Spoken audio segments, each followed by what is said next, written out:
Assalamualaikum warahmatullahi wabarakatuh. Halo anak-anak, bagaimana kabarnya hari ini?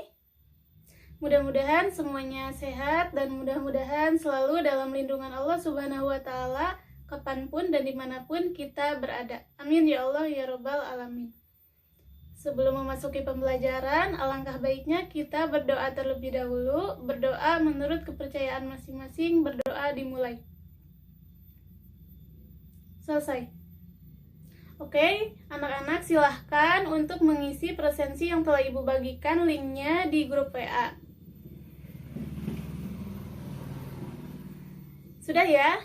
Oke, kita lanjutkan. Tapi sebelum ke materi, Ibu mau nanya dulu nih. Ada yang masih ingat gak pembahasan sebelumnya tentang apa? Iya, mengenai jaringan pada hewan. Apa itu jaringan hewan? Jaringan hewan merupakan sekumpulan sel-sel yang mempunyai bentuk dan fungsi yang sama sehingga membentuk jaringan pada tubuh hewan. Nah, sekarang coba lihat video berikut ini.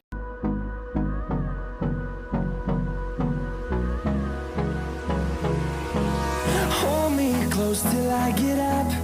Time is barely on our side. Nah, sudah kalian lihat ya? Orang tersebut sedang melakukan olahraga, yaitu gerakan pencak silat.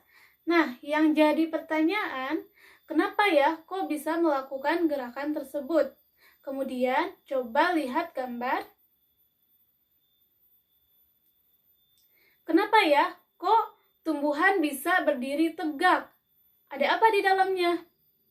Tumbuhan memiliki dinding sel yang keras di dalamnya. Bagaimana dengan manusia?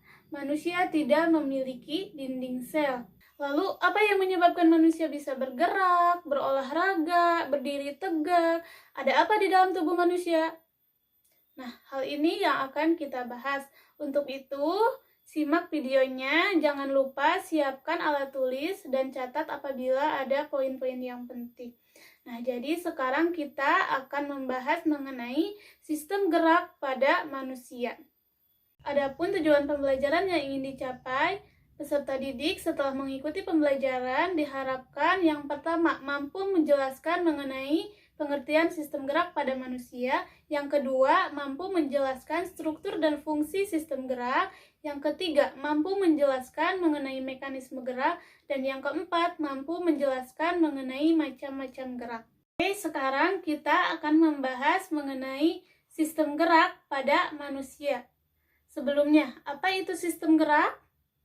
Sistem gerak merupakan sistem organ pada manusia yang berperan dalam pergerakan tubuh. Nah, sistem gerak pada manusia ini terdiri dari 3 komponen. Yang pertama, tulang, yang kedua, otot, dan yang ketiga, sendi. Tulang sebagai alat gerak pasif, otot sebagai alat gerak aktif, dan sendi sebagai penghubung antar tulang. Kita bahas satu persatu ya. Yang pertama yaitu tulang. Kumpulan dari seluruh tulang di dalam tubuh kita disebut rangka. Nah, rangka ini memiliki beberapa fungsi. Yang pertama, memberi bentuk tubuh. Contohnya tulang tengkorak yang memberi bentuk pada wajah kita. Nah, yang kedua sebagai penopang tubuh. Contohnya tulang punggung. Yang ketiga, melindungi organ dalam. Contohnya tulang rusuk yang melindungi jantung dan paru-paru. Yang keempat, melindungi otak, contohnya tulang tengkorak.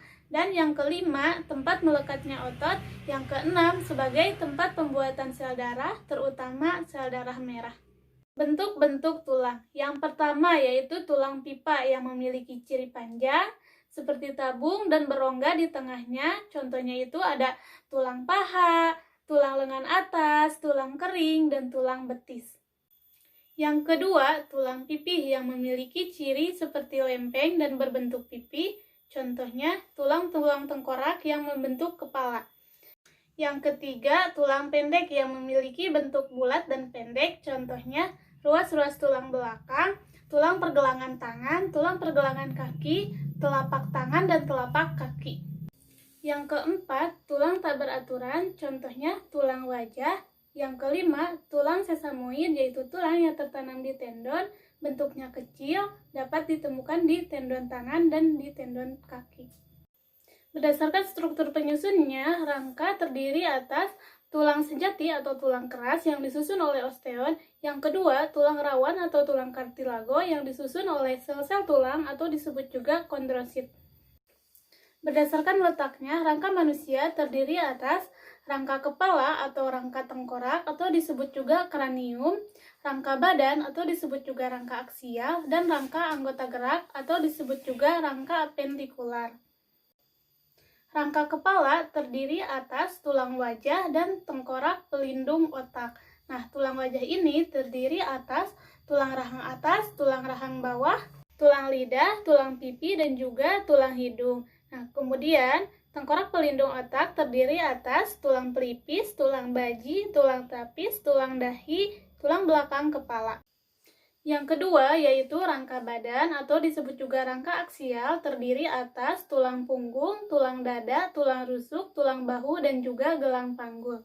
Yang ketiga yaitu rangka anggota gerak atau disebut juga rangka apendikular terdiri atas anggota gerak atas yaitu lengan, dan yang kedua yaitu anggota gerak bawah yaitu kaki.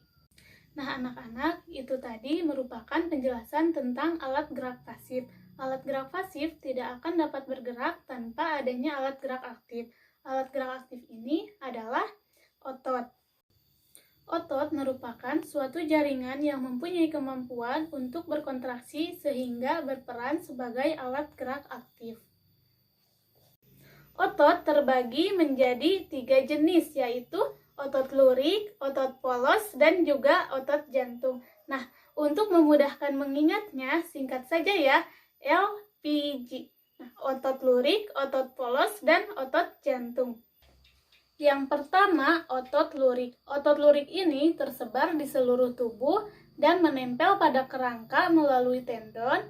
Bentuknya berupa serat bergaris melintang seperti pola lurik. Yang kedua, otot polos. Otot polos ini tidak memiliki garis-garis dan ada sebuah inti sel di tengahnya. Otot polos ini bisa ditemukan di lambung, paru-paru, dan pembuluh darah. Yang ketiga, otot jantung. Seperti namanya, terletak di jantung manusia. Berbeda dengan otot lurik dan otot polos, otot jantung ini memiliki cabang.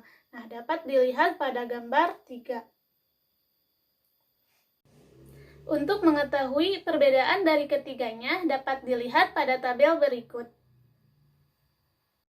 Selanjutnya, mengenai sifat-sifat otot. Yang pertama, kontraktilitas, di mana otot ini bisa memendek ketika kontraksi. Yang kedua, ekstensibilitas, di mana otot ini bisa memanjang ketika relaksasi. Yang ketiga, elastisitas, merupakan kemampuan otot untuk bisa kembali ke ukuran semula. Kita lanjutkan pada komponen sistem gerak manusia yang ketiga, yaitu sendi. Nah, di dalam tubuh kita, tulang yang satu dengan yang lainnya saling berhubungan. Inilah yang dinamakan dengan sendi atau artikulasi. Berbicara tentang sendi, sendi ini memiliki beberapa tipe. Yang pertama, synarthrosis atau sendi mati. Artinya, sendi ini tidak dapat digerakkan. Sendi ini terletak pada tengkorak manusia. Yang kedua, amfiartrosis, yaitu sendi dapat bergerak 2 gerakan. Nah, sendi ini terletak pada tulang bagian belakang. Yang ketiga, diartrosis atau sendi gerak. Diartrosis atau sendi gerak ada 5, yaitu yang pertama ada sendi peluru yang memungkinkan gerakan ke segala arah, contohnya hubungan gelang bahu dengan lengan atas. Kemudian hubungan gelang panggul dengan gelang paha. Yang kedua, sendi engsel, yaitu sendi yang memungkinkan gerakan ke satu arah seperti pintu dan jendela, contohnya sendi yang terdapat pada siku dan sendi yang terdapat pada lutut. Yang ketiga yaitu sendi putar. Sendi ini memungkinkan gerak salah satu tulang berputar terhadap tulang yang satu dengan yang lainnya. Contohnya ruas pertama tulang leher dengan tengkorak. Yang keempat, sendi geser, contohnya pada pergelangan kaki. Yang kelima, sendi pelana memungkinkan gerakan kedua arah, contohnya ibu jari dengan telapak tangan. Selanjutnya, mengenai mekanisme gerak. Mekanisme gerak ini terdiri dari gerak sadar dan gerak refleks. Gerak sadar merupakan gerak yang dilakukan dalam kondisi sadar, di mana gerak yang kita lakukan ini sesuai dengan perintah otak. Misalnya saat melakukan olahraga, baik itu sepak bola, makan, dan sebagainya. Adapun mekanisme gerak sadar yaitu adanya rangsangan, kemudian lanjut ke reseptor, lalu ke neuron sensorik, diteruskan ke otak, dan selanjutnya ke neomotorik, dilanjutkan ke efektor, dan terakhir terjadinya gerakan. Kemudian gerak refleks. Gerak refleks ini merupakan gerakan spontan terhadap suatu rangsang tanpa melibatkan koordinasi otak. Misalnya, apabila kita tidak sengaja menyentuh panas, maka tubuh kita akan menjauh dari objek panas tersebut. Nah, anak-anak, gerak refleks juga ada mekanismenya. Mekanisme gerak refleks yaitu adanya rangsangan, dilanjutkan ke reseptor, lalu ke neuron sensorik, kemudian ke neuron konektor, dan sumsum tulang belakang. Lalu dilanjutkan ke neuron motorik, dan terakhir ke efektor, maka terjadilah gerakan. Jadi, dapat disimpulkan bahwa gerakan sadar berpusat pada otak, sedangkan gerak refleks berpusat pada sumsum tulang belakang.